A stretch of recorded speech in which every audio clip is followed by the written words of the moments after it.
हमनी के संस्कृति, हमनी के संस्कार सदा रहे हमनी के साथ। भारत के महान ग्रंथ और काव्य सब के संपूर्ण संकलन सब्सक्राइब करें तिलक।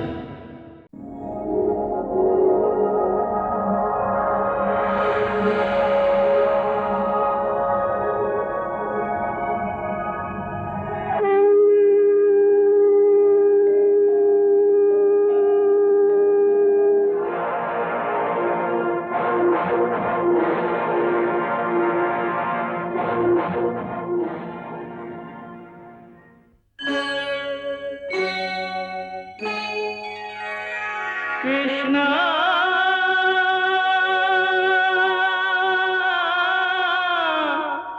कृष्णा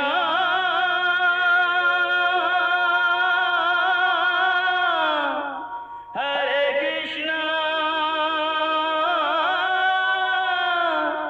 हरे हरे।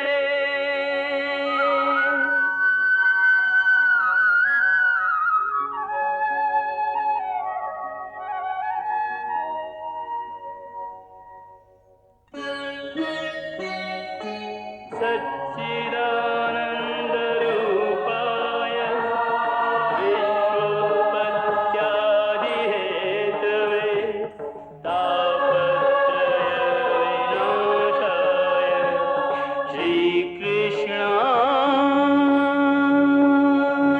वयं नमः।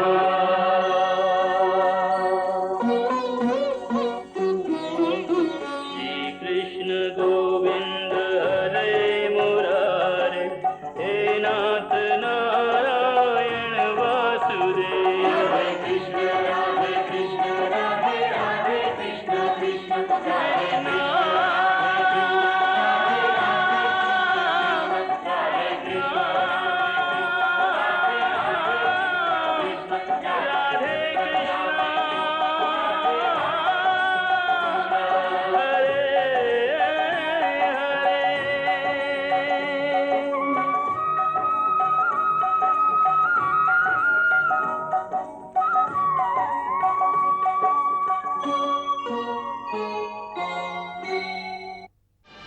ए रेखा के पार दूनों ओरी के सेना और ओकर हर योद्धा इहे मान के युद्ध करी के ऊ धर्म पर हा। बाकी साच ई है कि दूनों के दूनों सेना धर्म के मार्ग पर न हो सकेला। एमे एगो धर्म के पक्ष में है और एगो अधर्म के मार्ग पर। बाकी आप कौरवन में से जे भी अपन मन से मानेला कि पांडव धर्म के मार्ग पर बाड़न, यदि वो योद्धा लोग धर्म के साथ दिहल चाहेलन तो ये उ क्षण हा कि वो ये रेखा के पार करके हम पांडवन में सम्मिलित हो सकेला।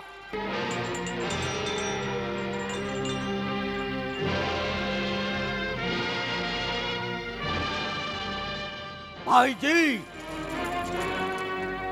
धर्म के नाम पर योद्धा लोग के भीख ना मिलेला। यदि झोली ही फैलावे के हा तो यह युद्ध भूमि के छोड़ के कोनो मंदिर के चौखट पर जाके बैठी। छल कपट करके दूसर के अधिकार के छीने वाला डाकू दान दिहल का जाने। ई तो हम दानी राजा लोग के काम है। यदि तू हमरा से छल कपट करके इंद्रप्रस्थ हथियावे के जगह पर अपन झोली फैला के भीख में इंद्रप्रस्थ के मंगले होता तो हम हंस के दान कर दीती।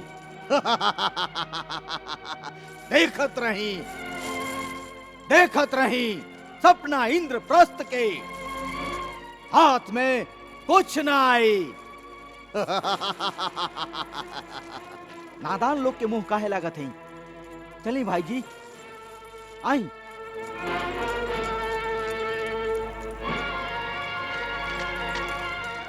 मामा जी ली इत खाली हाथ जा रहल बाड़न। भगीना यदि तू आ गया दा तो हम चल जाते हैं बेचारन पांडवन के संगे। महाराज युधिष्ठिर,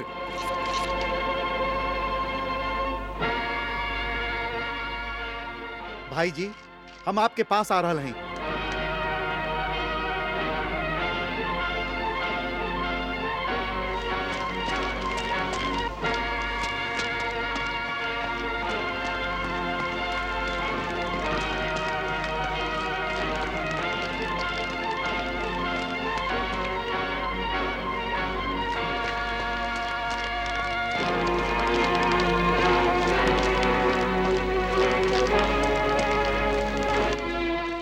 हम युयुत्सु आपके पक्ष में युद्ध करब। युयुत्सु का आप हमके आपन दल में स्वीकार करब? युयुत्सु तोहरा खातिर जगह खाली हमार दल में नहीं खे, हमार दिल में भी हा। आवा हमार छाती से लग जा।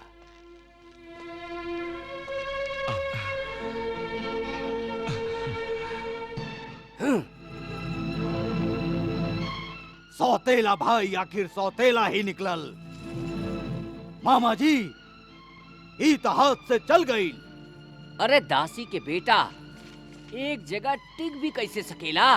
काश अकर धमनी में पिताजी के खून ना रही।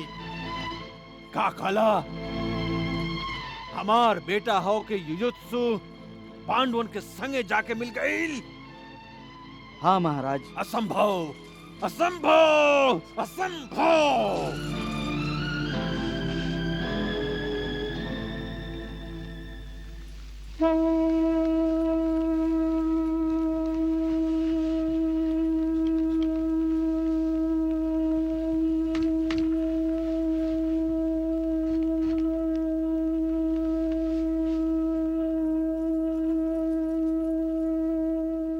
हे भोलेनाथ, भगवान श्री कृष्ण त एह युद्ध में एगो सारथी के भूमिका निभा रहल हई।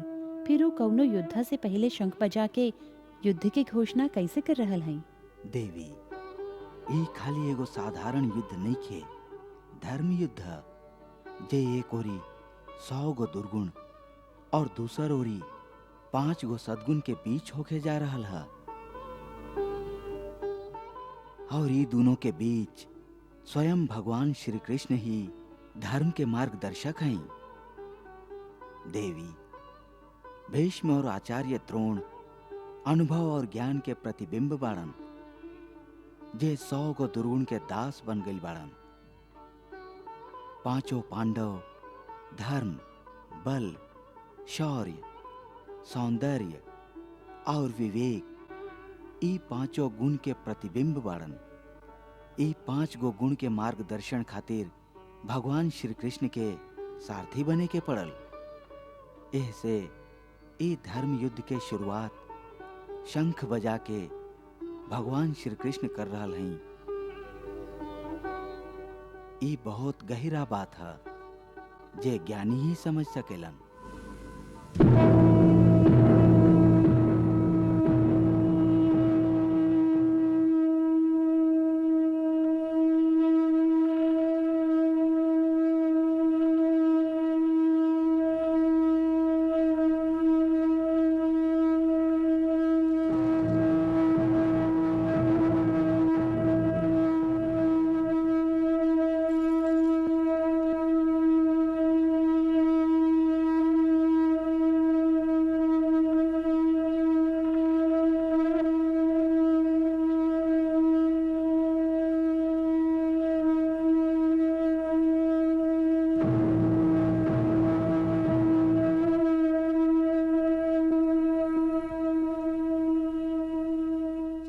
महारानी, युद्ध आरंभ होके वाला है। शंख की आवाज सुन रहल है ना?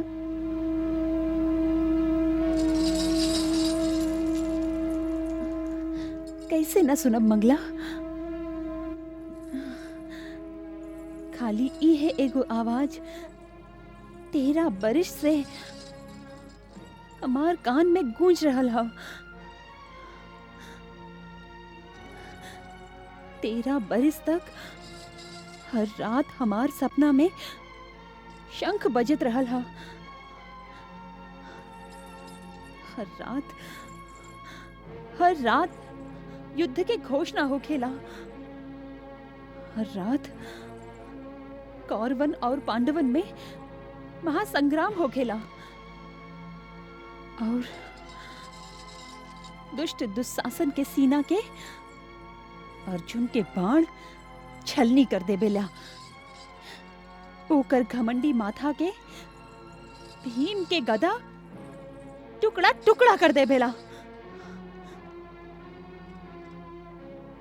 ओकर निर्लज्ज आंख नोच दिहल जाला। भीम ओकर धड़ से उ हाथ के उखाड़ फेंकेलन जैसे उ हमार ई बाल के छोले रह मंगला। बस करी महारानी, बस करी। एह भयानक दृश्य के कल्पना से ही हमार मन कांप उठेला। बाकी मंगला, ई सपना तो हम हर रात देखेले। हम देखेले हमार पांचों पति आपन आपन हाथ के चुल्लू में दुशासन के खून भर के ओकर स्पर्श से दूषित भइल हमार बाल के धोवे खातिर हमरा पास आ रहल बाड़न। हाँ, और हर्षोल्लास और व्याकुलता से हमार नींद टूट जाला। हमार सपना टूट जाला। हमार दिल भी टूट जाला और हम निराश होके आकाश के ओरी देखिले त समय पौ फटे के होखेला और हमके सगरे आकाश दुशासन और कौरवन के खून से लाल दिखाई देवेला। लाल और उगे वाला सूरज ईश्वर के ओरी से हमके सांत्वना देवेला कि ऊ दिन भी आई जब ये धरती भी आकाश के तरह दुशासन और कौरवन के खून से लाल हो जाई। लाल और आज वो दिन आ गई है मंगला। हाँ, आज वो दिन आ गई है। अब हमार सपना सच हो जाई। अब हम दुशासन के खून से आपन बाल के धोब और हमार बाल पवित्र हो जाए। हाँ मंगला, हमार बाल एक बार फिर पवित्र हो जाए।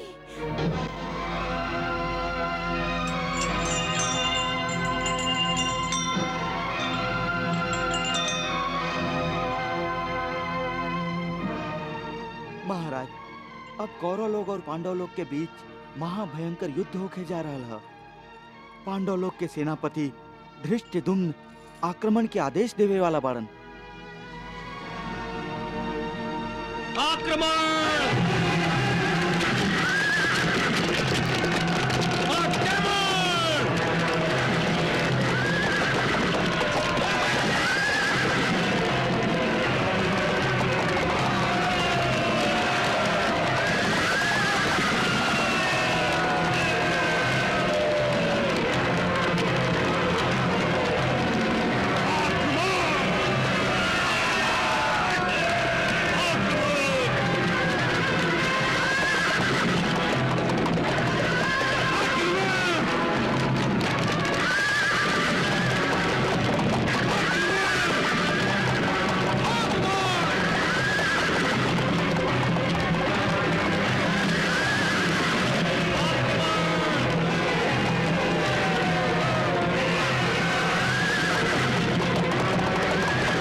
महाराज, भीमसेन के भयंकर गर्जना सुन के कौरवन के सेना ही ना बल्कि हाथी घोड़ा तक डेरा के पीछे हट गई बाड़न। आक्रमण कराओ, केहू के छोड़ा मत, मारा। हे सारथी, भीम खाली अपन धन गरज से ही हमार सेना में घबराहट फैला दिले बा। यदि वो ऐसा ही चिघाड़त रहल तो कौरव सेना में भगदड़ मच जाई। ऐसे ओकर गरज के गला घोटे के ही होई। चला सारथी, हमार रथ के भीम के रथ के सामने लेके चला।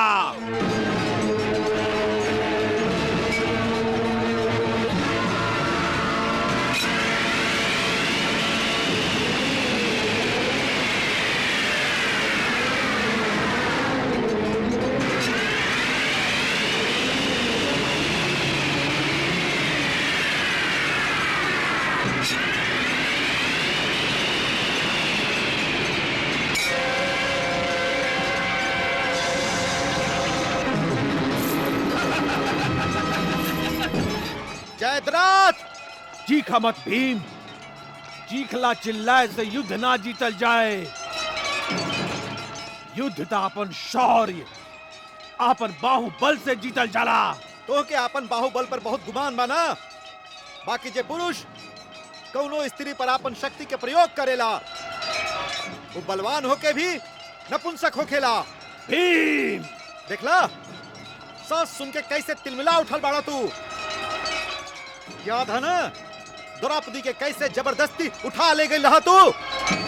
आज हम अपन उहे पत्नी के अपमान के बदला ले। अच्छा भइल तू स्वयं ही हमरा सामने आ गईला।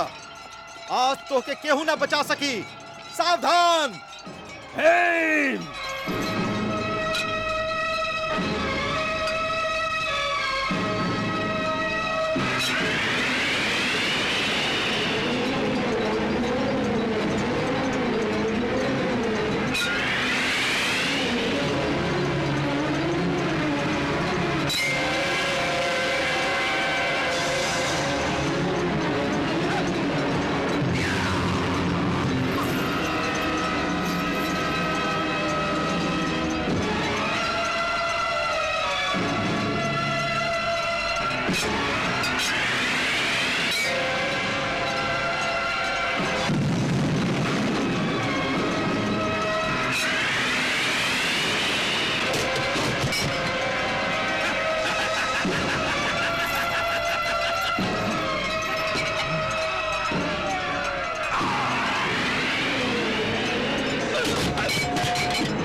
महाराज, भीमसेन के भीषण प्रहार के महारथी जयद्रथ रोके में असफल रहलन और वो बेहोश हो गेलन। उनकर सारथी तुरंत रणभूमि से रथ के हटा दिलस। भीम के ए आतंक से युवराज दुर्योधन व्याकुल हो गए बाड़न। कृष्णा